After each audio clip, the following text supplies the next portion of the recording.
Hello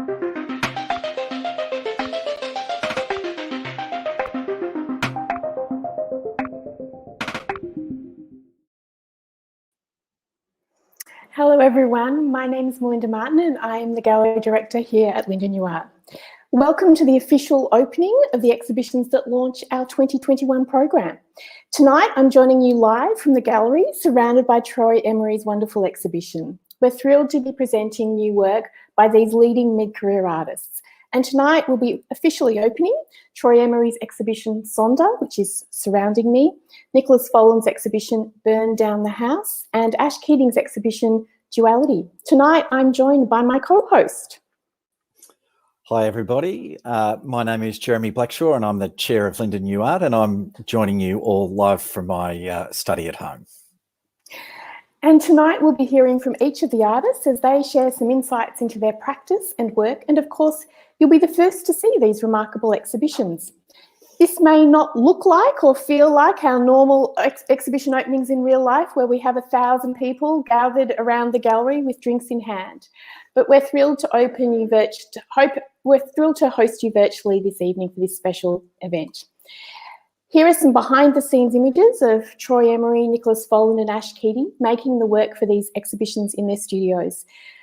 We'll also be treating you to some artist interviews this evening that will give further insight into their motivations and their processes of these talented mid-career artists. It's absolutely fascinating to see behind the scenes and the artist's work in progress. By now, we're sure you've attended a few virtual events from home, but we want to make sure everyone feels welcomed and well informed about how this opening is going to proceed tonight. I'd suggest you grab a glass of something and some suitable snacks. So let's get started with some basics. Tell us a bit about Linda New Art, Melinda. Well, Jeremy, Linda's mission is to support brave new art by mid-career artists and engage visitors through inspiring, thought-provoking exhibitions of their work, and we support this by a range of fabulous events as well. Terrific. Tonight we're coming live to you on YouTube and Facebook. There'll be chances for you to comment and win prizes if you can correctly answer the quiz questions posed to you by our quizmaster, Chloe. And if you're watching us live tonight and would like to make a comment, you'll need to log into the platform that you're watching us from. We'd love to hear from you. Simply click on the Say Something or write a comment box at the bottom of the live chat area to get started. If you're watching through a TV, well, you get to see Jeremy and I live, big on the big screen. How happy could you be? You are a little bit too clever though, and chatting gets a bit complicated. So we recommend that you chat through a computer, tablet or mobile device. I'd like to begin by acknowledging the traditional owners of the land on which we all virtually meet this evening. Both Jeremy and I are joining you from the lands of the Yalukit Willam clan of the Boonwurrung people here in Melbourne, and I'd like to acknowledge that members of our board and our team are also joining us from the lands of the Boonwurrung, and also some of them from the Kulin Nation here in Melbourne. I'd like to pay my respects to elders past, present and emerging. And while we meet virtually this evening, tonight draws upon the ancient history of this land, and it reflects the millennia of experiences of First Nations people coming together to celebrate, to learn and to connect. I would like to extend a very warm welcome to all First Nations people who are joining us here this evening. You are so very welcome. Thanks, Melinda, and some great reminders up there on screen for some fabulous welcomes to country we've had at previous exhibitions. It's now my great pleasure to introduce our curator, Juliet Hanson, to you to show us some of the work from these exhibitions.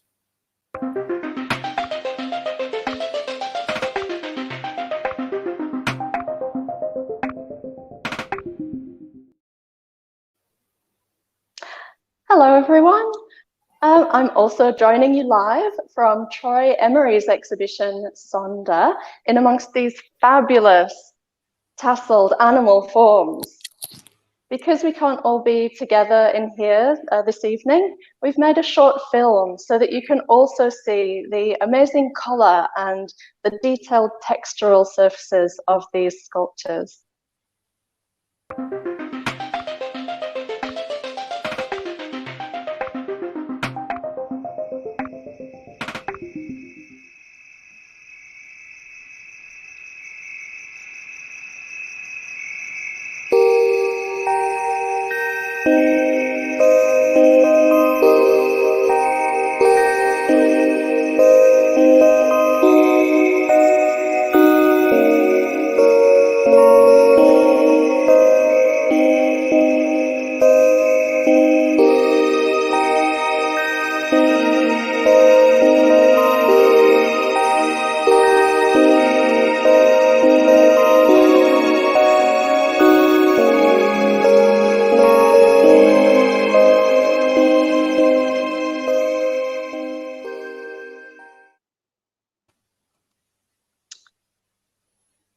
So good. Earlier this week, I chatted to Troy to find out a little bit more about the title of the exhibition and some of his ideas behind the works.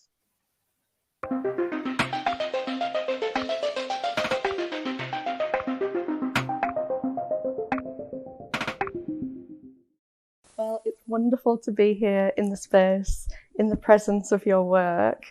The exhibition's called Sonder. I wondered if you could tell us a little bit more about what that word means and how it relates to your work.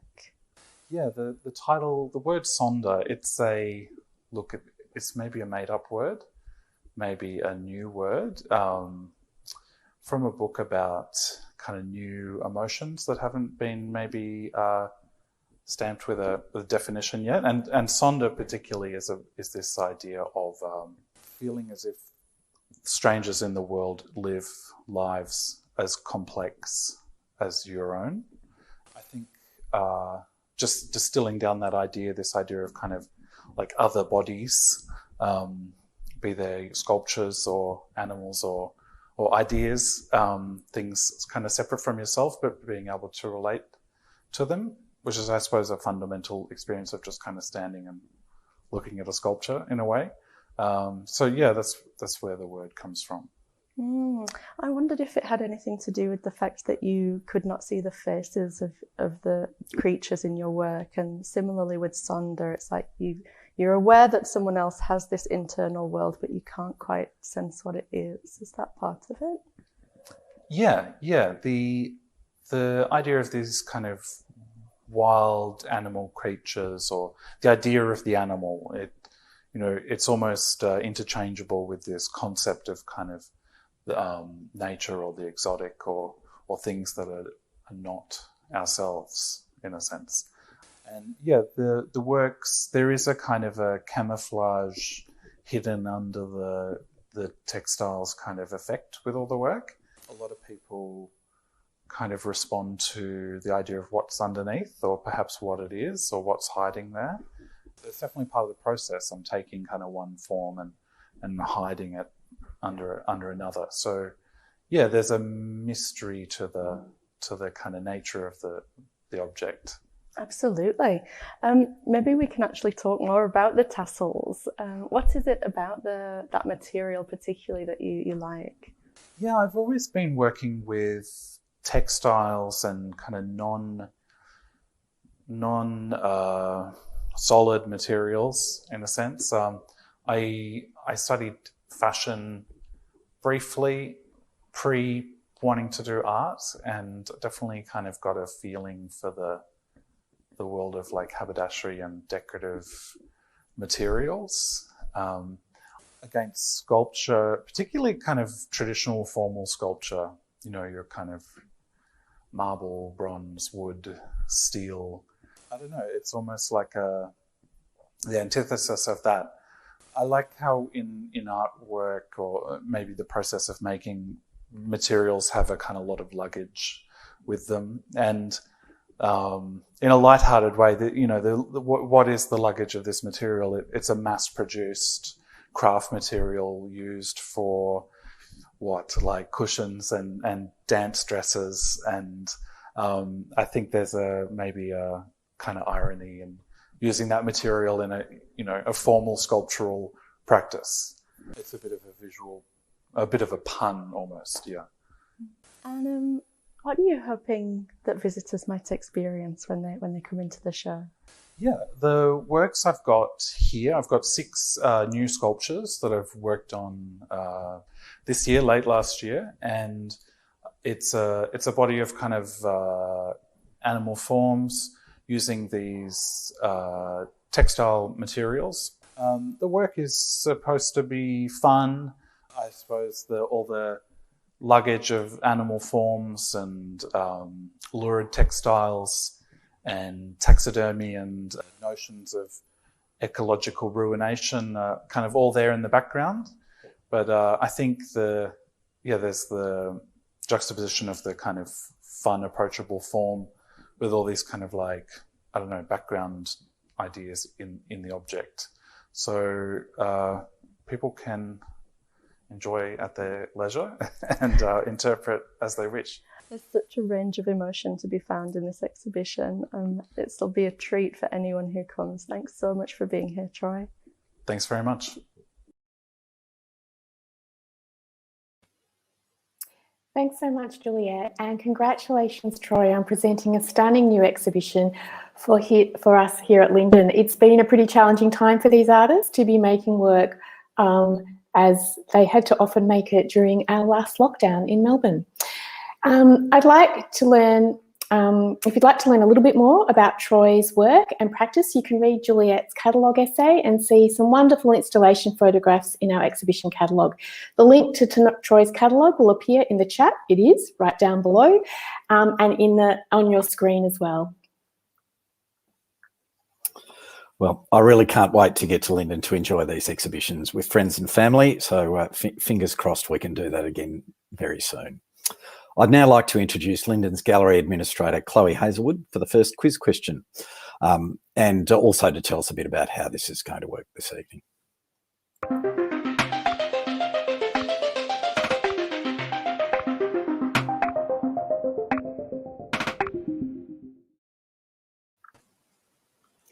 Thanks, Jeremy, and hello, everyone. Throughout the opening tonight, I'll be asking you a total of 3 quiz questions. And to play along, first person to answer the questions correctly in the comments will win a bottle of premium sparkling wine from our very good friends at Punt Road Wines. Please note you will have to be over 18 to play and collect this prize. Now for our first quiz question. What unusual material has Troy Emery used to decorate his animal sculptures? I'll be back in the next little while to share who has won. Thanks, Chloe, and good luck, everyone. For those playing at home, listen closely as you might find some of the answers in the video features tonight. And I warn you, the questions get harder as we go. Good luck, everyone. So it's now my pleasure to introduce again our curator Juliet Hanson, to say a few words. Thank you, Jeremy, and hello, everyone. Tonight, I'd like to gratefully acknowledge the City of Port Phillip as the owner of our beautiful home and generous supporter of our public programs, education opportunities, and exhibitions. We're also grateful for the support that we receive from Creative Victoria's Organisations Investment Programme and Business Victoria. Many people have worked behind the scenes to develop and further invest in the artists and exhibitions you see on display. So tonight, I'd like to thank our philanthropic supporters, the Helen Macpherson Smith Trust, Robert Salzer Foundation, Community Enterprise Fund through Elwood Community Bank, and the Telstra Foundation. I'd also like to thank our education partners, the University of Melbourne and Melbourne Business School. Our corporate supporters, Matzos, Minter Ellison, Punt Road, Stone and Wood, and Zilla and Brook. I'd also like to thank our project partners, the City of Port Phillip Library Services, Alternating Current Art Space, Blindside, the Art Room, the National Gallery of Victoria, Melbourne Fringe Festival, Martin Brown Contemporary, Tolano Galleries, Language Artist Colours, Chapman and Bailey, the Prince Hotel, This Week in St Kilda, and Art Guide Australia. Wow, what a great list. Thank you to all of those. And thanks so much, Juliet. And thank you again from me and on behalf of the board to each and every one of our supporters. Without your commitment and contribution towards supporting the arts, we can't achieve all that we do. Now, Juliet, would you like to share with us the exhibition by Nicholas Folland?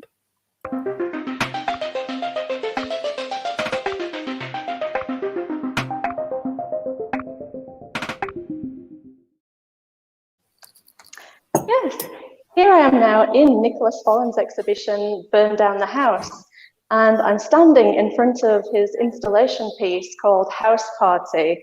It's precarious and very beautiful. We've made a short film so that you can see more of the detail of this piece and the rest of the exhibition.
Earlier this week, I chatted to Nick about the meaning of the title of the exhibition, Burn Down the House, and some of the broader themes explored in the show.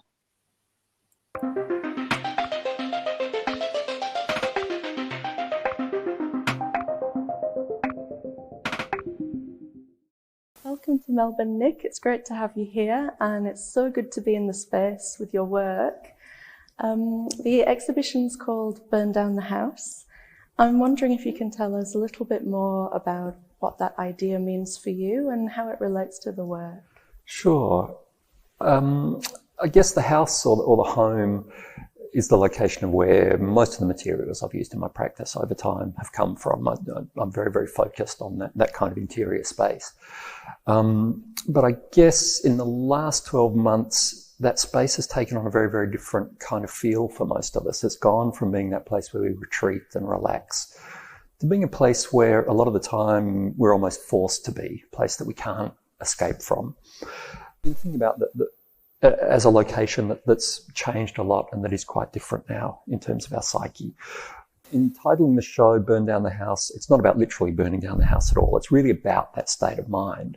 And burning anything as a way of kind of cleansing, particularly things that might be toxic. You know, there's a long history of kind of burning or applying fire to things to sterilize them. So I think there's a whole range of different connotations around that saying that we can relate to a state of mind that maybe we're all sitting a little bit within now.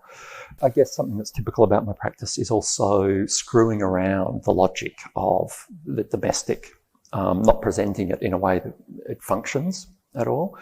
And in this show in particular, there's a kind of fragility in the way that the work is positioned and located, a kind of installation that hopefully you hold your breath around, that you have a kind of nervousness around as well, which I think is something that's shadowing us all at the moment as well.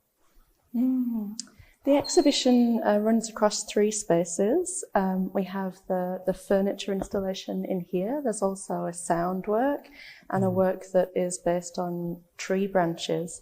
I'm wondering if you can tell us a little bit more about how all 3 rooms and works relate to each other and maybe some of the materials you've used and what that means. Sure. And I guess the materials are quite common, again, with my practice, those natural items that come from the more wilds of nature and things that come from within the home. And I see a connection between these things. I think there are so many ways that we bring natural items or items from the natural environment into our home, often in a really, really sanitized way. You know, there's a real popularity at the moment for stone bench tops, for example, in kitchens. But actually, most of them are synthetic. Most of the bench tops that are being installed aren't really stone, or they might have stone within them, but they're a kind of conglomerate. They're an artificial reference to nature. And we fill our homes with artificial references to nature. The furniture is all timber furniture. So in that way, there is a direct connection between the natural branches that I have in the other space and the furniture that's here. And those items have the bottle caps applied to them. And the bottle caps are something that come from an exploration I was doing, looking at ways that we recycle materials towards kind of creative ends. And the lagerphone, as it's known in Australia, is one of those things, you know, a stick with bottle caps attached to it that makes a kind of musical sound. And I think there's something beautiful in that. And most cultures around the world have an equivalent of that kind of instrument. I've taken that idea of this thing that can make this sound, you know, a kind of rattling sound, and applied it to the furniture and to some of the branches. But none of that work makes any sound whatsoever. It's something you kind of have to imagine, and it is very precarious. As I mentioned before, the installation appears quite fragile and that it could collapse. And it could collapse if you bumped into it. The whole thing could collapse with a massive sound. Absolutely. I think that's so important with the show. Maybe you could tell us a little bit more about how you hope people might feel or how they might experience the space and the work when they're here. Sure. Well, I hope, particularly in this installation, that you do walk very tentatively around it. I mean, we've been experiencing the space in the last couple of days, and you do feel, and I'm really, really pleased that you feel that. You can jump up and down on the floor and you can hear a slight sound, but really it's all happening in your mind. Thank you so much, Nick, and congratulations on a wonderful show. Thank you. It's my pleasure. Thanks so much, Juliet, and congratulations, Nicholas, on presenting a stunning new exhibition for us at Lyndon especially. Nick has had to hightail it back to Adelaide early this afternoon and can't be with us. He very graciously has decided to stay a little extra in Melbourne, but we'll be doing 14 days quarantine when he arrives in Adelaide. So a true dedication to the art cause. So thank you so much, Nick. It's been a pleasure to work with you in the last week.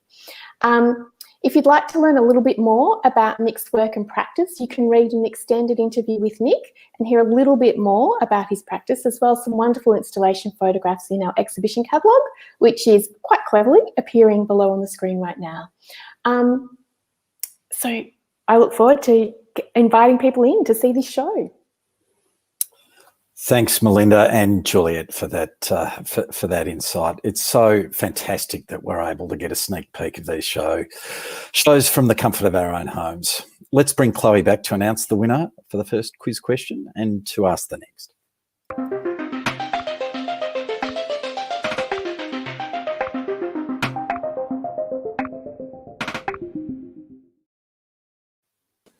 Thanks, Jeremy. I think our viewers at home might be a little bit shy tonight because I don't have any players yet. Let me just view the comments. No players as yet, but the answer to question 1 is polyester tassels. And I might as well move on to the next quiz question. So I hope you were listening to Juliet's interview with Nicholas Folland. What is the title of Nicholas Folland's exhibition? I'll be back soon with the answer. Thanks, Chloe, and good luck, everyone, with getting the answer. I'd now like to invite Juliet back to provide us with a tour of the next exhibition. Juliet.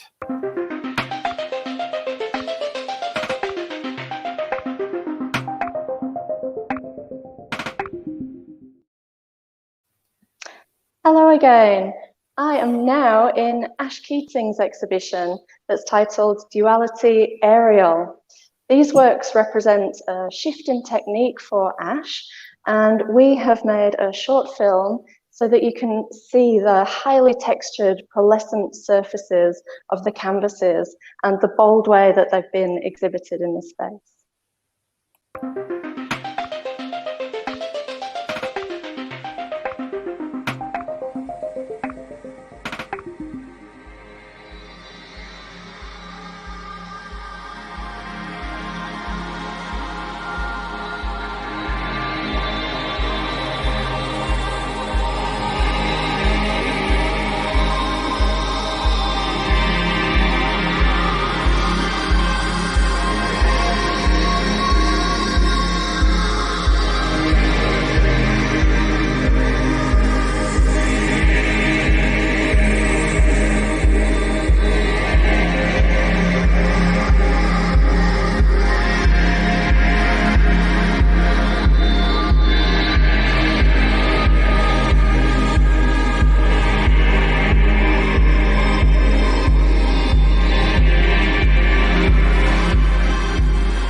Earlier in the week, I had a chat with Ash about some of the materials and techniques that he's used in making the works, and also about what some of the inspiring things have been that have led him to create them.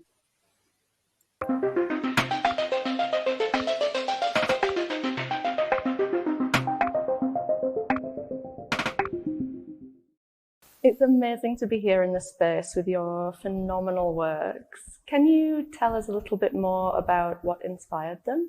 Well, I guess as I was making them, I started to realize, as I was sort of cutting back into the surface and getting halfway through the painting themselves, they started to resemble aerial views of landscape. And I've worked a little bit like that in the past in my painting practice. And so I really wanted to harness that and go all in on, I guess, creating works that alluded to an aerial view of an imagined landscape, but ultimately were paintings and interesting textured paintings. Yeah, and where might you have seen aerial views before?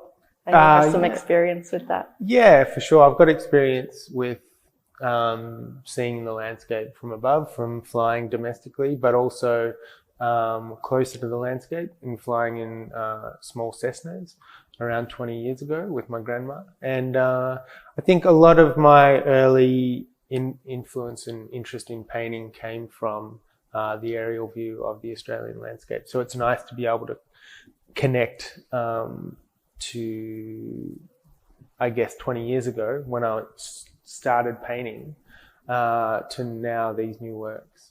Yeah, beautiful. Yeah. And they're so highly textured. There's so much going on with them. Could you maybe tell us a little bit more about how you've made them, some of the processes and materials that are involved? Sure. Yes. Well, I guess through the first wave in the pandemic, I kind of was working on some works separate to these, which were building up texture with perlite.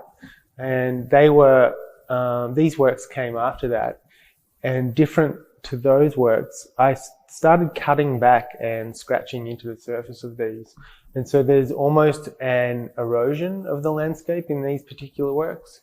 And in that, in those areas where the material has been sort of sanded back, that's where I've really explored allowing pigment to move across the whole surface through water.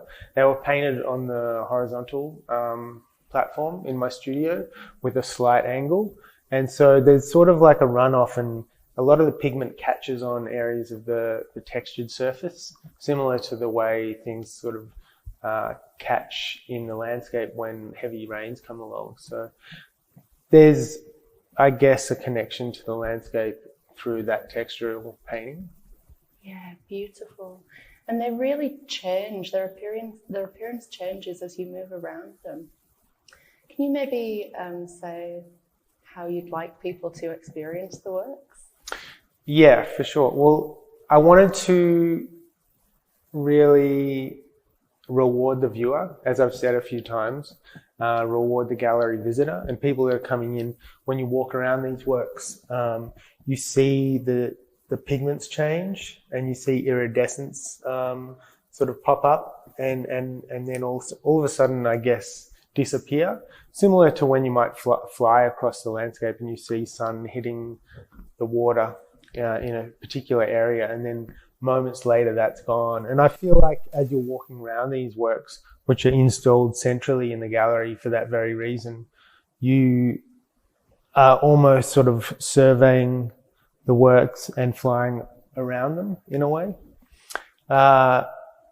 Yeah, I also painted right on the top of the surface with a brush with iridescent silver to kind of really, I guess, exaggerate the texture. But all in all, I guess, it was a really good experiment for me to be able to kind of work in different ways that I normally would not in the studio. Thanks so much, Juliet, and congratulations, Ash, on presenting stunning new exhibition for us at Linden. It's been great to welcome Ash back to the gallery because Ash actually started some of his career having some of his very earliest shows with Linden back in the day. So it's nice to have an emerging artist stay on and become a mid-career artist and invited back. If you'd like to learn a little bit more about Ash's work and practice, you can read the catalogue essay that Juliet has written and see some of the wonderful installation photographs in our exhibition catalogue.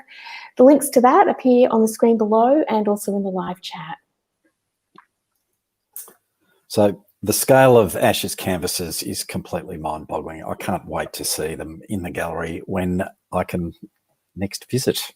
So it must be time for another quiz question. Let's get Chloe back.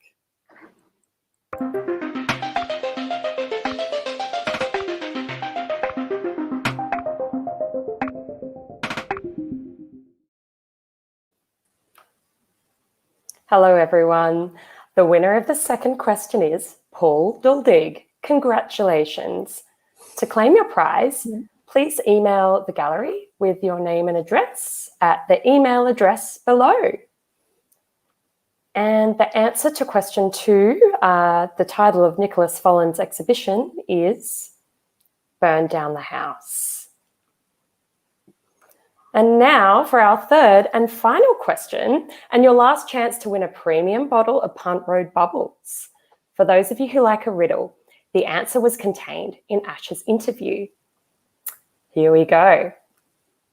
Which high art form inspired Ash Keating's new body of work? I'll be back soon with the answer. I hope you were paying attention because that is getting a bit more of a riddle and definitely a little bit more challenging. Thanks, Chloe. And don't forget, the first person in the chat wins the prize. It's been such a pleasure walking you through the exhibitions and treating you to some of the fascinating insights and conversations with the artists this evening. If you'd like to learn more, there are plenty of chances to meet the artists in a number of events we are presenting. Just visit our website at lindenarts.org and look at the events that will be coming up very shortly. We love hearing directly from the artists here at Linden about their creative endeavours. In early 2019, the great Australian artist Patricia Piccinini reflected how exhibiting for the first time at Linden was where the hustle began for her. So in that great tradition of hustling, it's now our turn to talk about money. This is the bit where we ask you to support us if you're able to do so. We're offering this event free tonight so everyone can enjoy the experience, but it takes a lot for our very small team to produce this virtual event.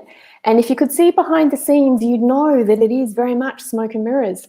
So if you can, please think about supporting us, it would be great. We suggest a figure of $15 or $20 per person if you're in a position to do so. Think of it as buying me a glass of premium sparkling wine or Jeremy a couple of boutique beers. And of course, if you'd like to add more zeros to those numbers, we won't say no at all. The link to donate securely online is at the bottom of your screen, and we will place the link in the chat as well. We need your support now more than ever, and we thank you in advance for your generosity.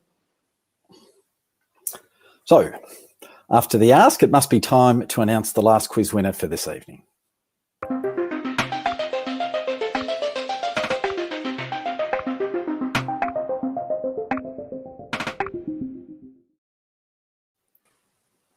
Well, that question may have been just a little bit too tricky for our viewers at home, but I shall give you the answer. So the high art form that inspired Ash Keating's new body of work is aerial photography.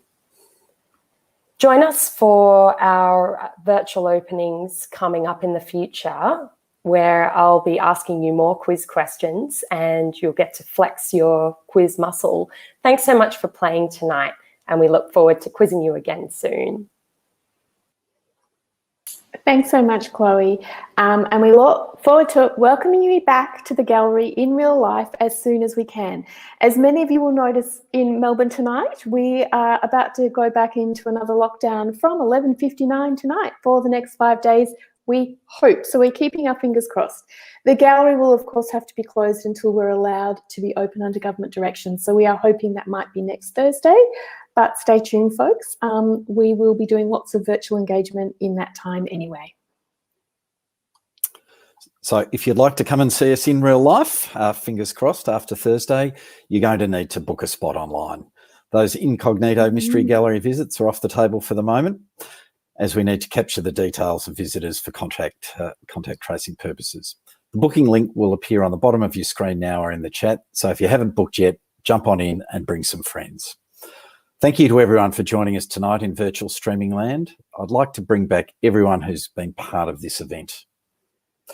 So welcome back the Linden team who've been working behind the scenes at the gallery or from their homes and responding to questions and queries in the chat of this live stream. Thank you to our director and my co-host, Melinda Martin, the very hard-working and resourceful Melinda, who's been pedaling pretty hard on quite a difficult day here in Melbourne. Our curator, Juliet Hanson, our wonderful development manager, Lynn Johnson, our design and marketing coordinator, Matthew Bondeville, our gallery administrators, Chloe Hazelwood and Hannah Vassak, our volunteer officer, Ada Coxall, and our gallery assistant, Claire Mier. Thank you for Linda. joining me in the adventure of co-hosting, Jeremy. It's been a pleasure to have you as my co-host this evening. I'm sure ABC Television will be contacting us, in the next couple of hours to, make sure that we can do live streaming from Senate estimates. I'm sure, only a matter of time. Thank you everyone for joining us tonight. Stay safe and well. If you're in Melbourne, it's going to be a tricky couple of days and we'll be here to support you. Our team looks forward to welcoming you back to the gallery as soon as we can reopen to the public. Good night and have a lovely evening.